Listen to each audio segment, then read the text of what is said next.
Baiklah, untuk sebagai permulaan, saya akan menjelaskan sedikit tentang tata ejaan. Jadi, dalam bahasa Indonesia ada yang namanya tata ejaan. Di dalam tata ejaan ini mencakup tentang tata cara penulisan lambang bunyi, kata dan kalimat, serta penggunaan tanda baca. Nah, untuk bahasan kami kali ini, kami akan membahas tentang penggunaan tanda titik, tanda koma, serta tata cara penulisan gelar.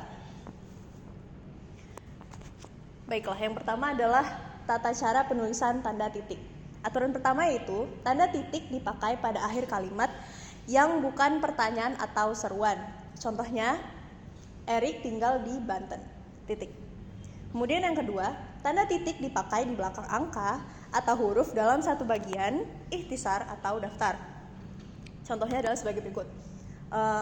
Tanda titik bisa diletakkan setelah huruf Romawi, angka Romawi, huruf dan nomor yang menyatakan perincian.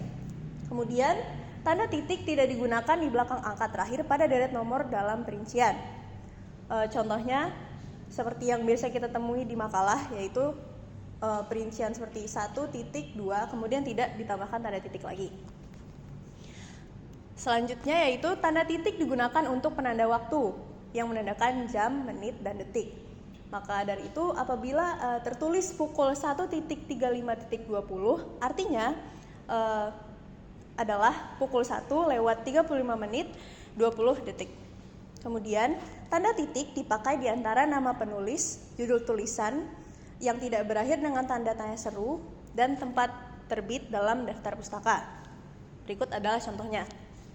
Seperti yang bisa kita lihat, Kuncoro M titik adalah nama penulis, kemudian 2009 tahun terbit titik, mode riset untuk bisnis titik adalah judul karyanya, kemudian Jakarta titik 2 Erlangga titik itu adalah kota dan penerbit. Selanjutnya, tanda titik dipakai untuk memisahkan angka ribuan atau kelipatannya yang menunjukkan jumlah. Contohnya, desa itu berpenduduk 24.200 orang. Di sini tanda titik diletakkan setelah penjelas untuk angka ribuan yang menjelaskan jumlah ribuan, yaitu 24.000 titik kemudian 200. Selanjutnya, tanda titik tidak dipakai untuk memisahkan bilangan ribuan atau kelipatannya yang tidak menunjukkan jumlah. Contohnya, dia lahir pada tahun 1998 di Bandung. Di sini angka ribuannya tidak menggunakan tanda titik karena itu tidak menunjukkan jumlah, hanya penerang.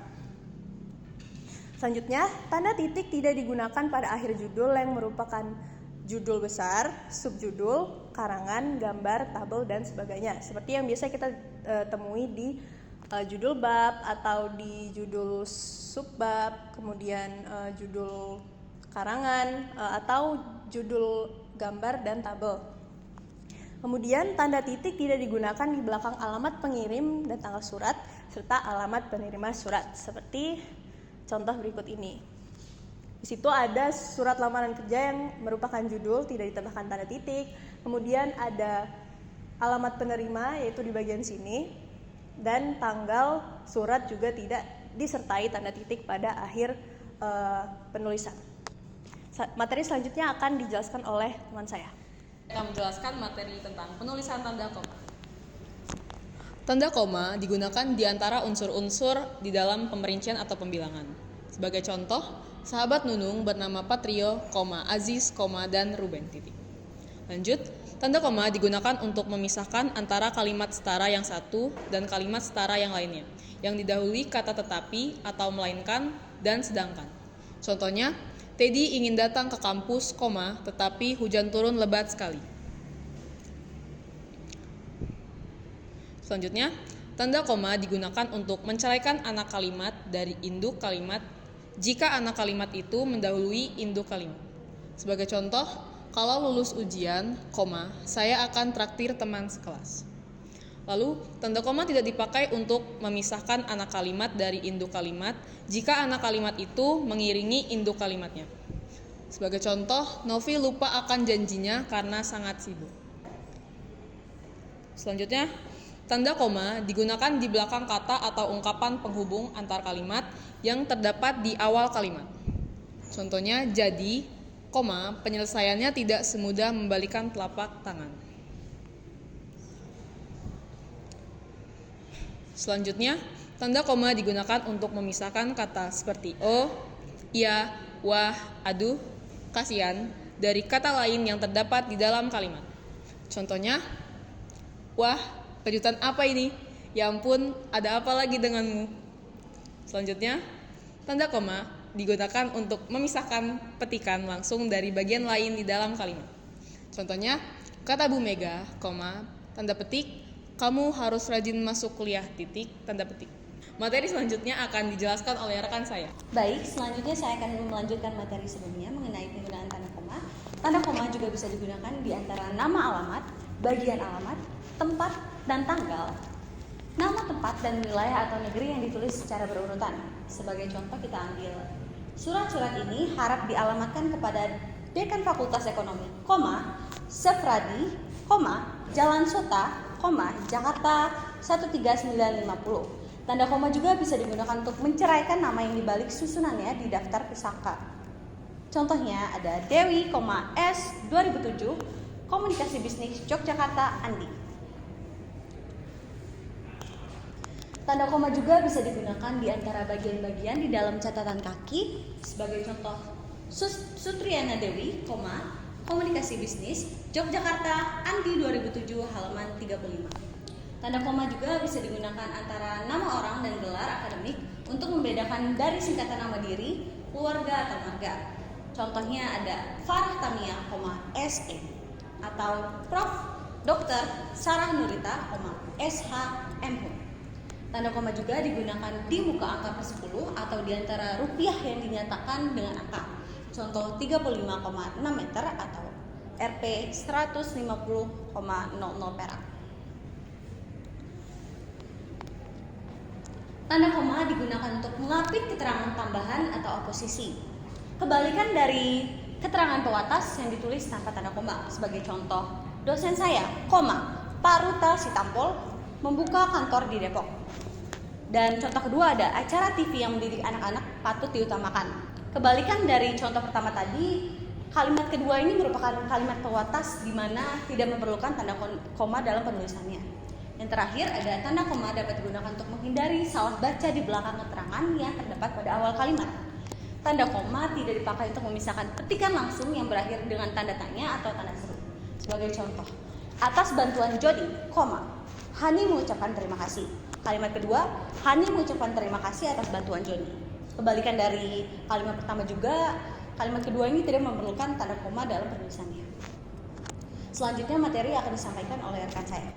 Oke, di sini selanjutnya saya akan melanjutkan penjelasan tentang cara penulisan gelar yang benar. Pertama nih, untuk singkatan nama orang, gelar, sapaan, atau pangkat itu selalu diikuti tanda titik di setiap unsur singkatan itu.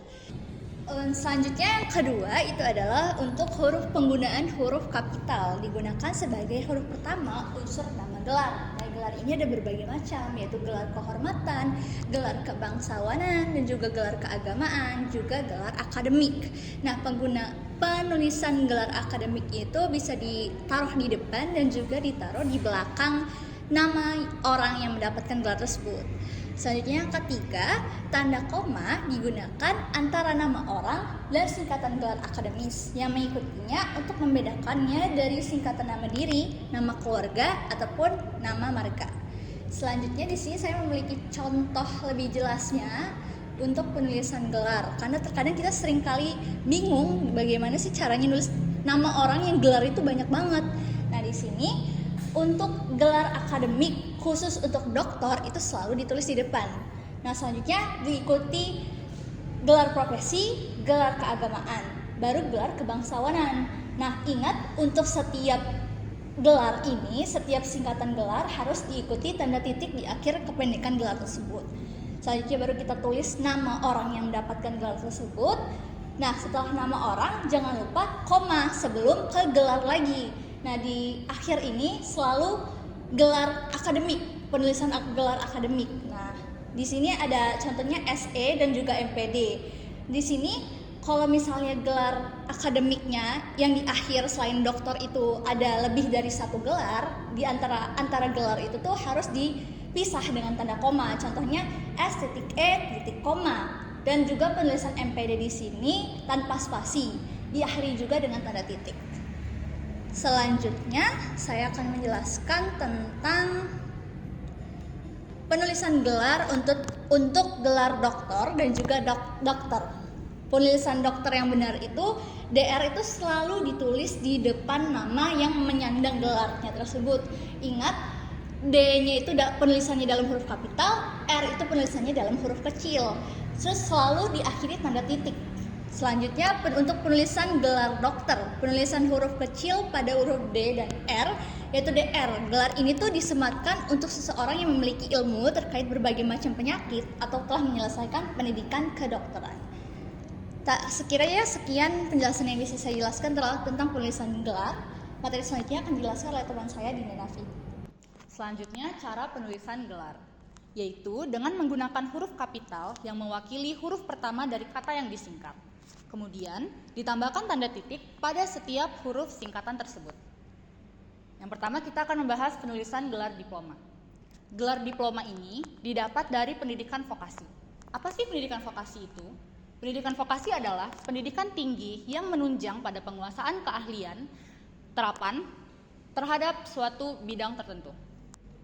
Nah, di sini ada daftar gelar diploma seperti ahli pratama dengan penulisan A.P, ahli muda dengan tulisan A.M, ahli madya dengan penulisan A.MD, sarjana terapan dengan tulisan S.TR, selanjutnya magister terapan dengan tulisan M.TR, dan yang terakhir doktor terapan dengan penulisan Dr.TR. Selanjutnya penulisan gelar sarjana. Gelar sarjana mencantumkan huruf S yang ditulis setelah nama. Kemudian diikuti dengan inisial pohon dalam rumpun ilmu pengetahuan dan teknologi atau inisial program studi tersebut. Nah, di sini ada daftar gelar sarjananya, contoh-contohnya seperti sarjana administrasi bisnis yang penulisannya menjadi S.A.B. Selanjutnya ada sarjana ekonomi S.E, sarjana pendidikan S.PD, dan yang terakhir sarjana agama dengan penulisan S.AG.